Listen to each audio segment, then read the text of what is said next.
Good evening, I'm John Carter and welcome to Poland Daily Business. The unusually warm weather this autumn has limited the demand for coal-based power plants. Polish coal production in September amounted to less than 5 million tonnes, significantly less than the 5.6 million tonnes produced in September 2017. The trend of rising imports of coal from Russia has continued as Russian coal is currently considerably cheaper than Polish coal.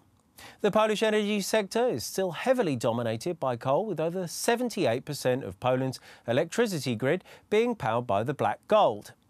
However, demand is in decline, as that figure stood at 80% in 2016 and 90% as recently as 2005. Two of Poland's largest banks did very well in a recent EU-wide stress test of 48 European banks. Poland's largest bank, PKO BP, was considered the most resilient bank of all the competitors, while Poland's second largest bank, PKO, was positioned in third. The test was conducted by the European Banking Authority and was meant to measure the resilience of EU banks at identifying potential risks and increasing market discipline. Both banks claimed that their adherence to a traditional business model based on secure financial instruments such as credits and deposits is minimising the risk they would face in case of a financial crisis.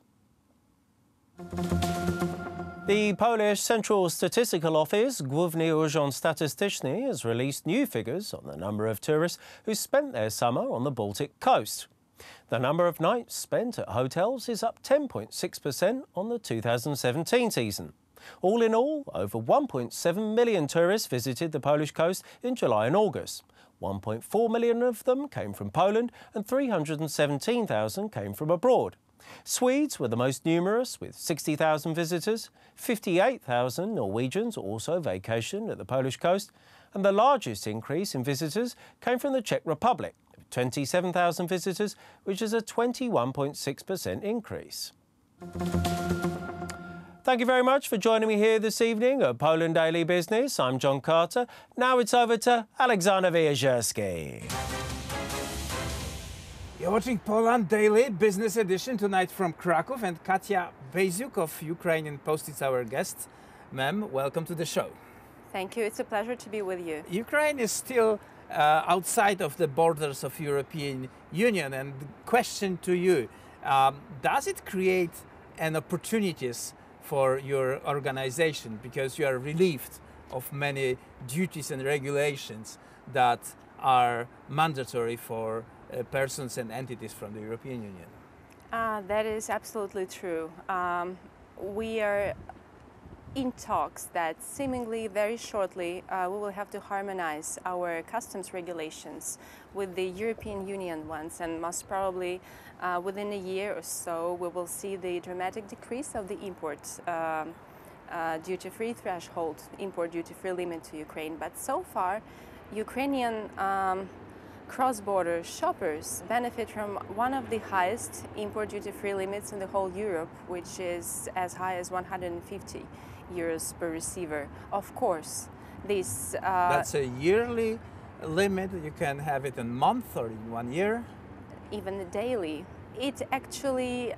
it's per transaction? It's not per transaction, per transportation document. So it's necessary that one receiver do not get goods for the worth that would exceed 150 euros per one transportation document, be it an airline document or a road document.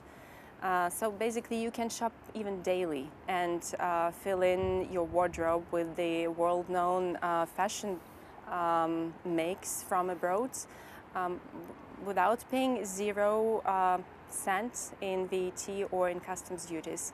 Of course, Ukraine Post feels incredible business development flows due to this fact, and we are trying to establish most effective supply chain solutions into Ukraine to let Ukrainians benefit from fast, reliable and tracked delivery mechanism, delivery instruments. I will not be telling you the fairy tales that we're running lots of drone delivery pilots in real life scenarios, and that we also expect to run some trial parcel deliveries to the moon and to the Mars, like some other very highly technological international express courier companies do. But what we're investing our time and resources, which are limited currently, is in the improvement of our trucks fleet, in the revamping of the overall infrastructure, into constructions of more up-to-date sorting stations and hubs across the country to enhance the intra-domestic deliveries.